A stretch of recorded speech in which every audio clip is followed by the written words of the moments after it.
যে সৎকাৰ এটা আৰু সমাধিস্থলী বনোৱাকৈ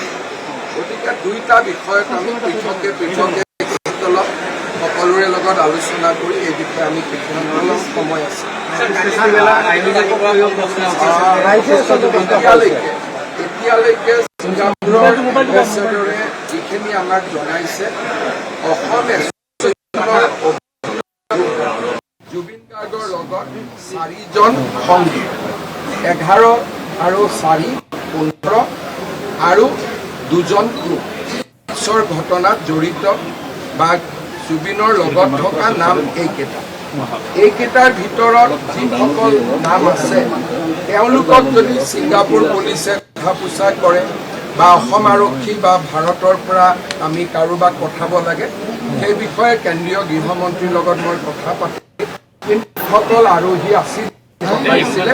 তেওঁলোকৰ তালিকাখন ইতিমধ্যে আমাৰ হাতত আহিছে।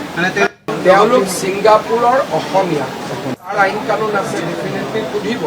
কিন্তু অসমৰ ৰাইজক গোটেই ঘটনাটো জনোৱাৰ কাৰণে তেখেতৰ লগত থকা বা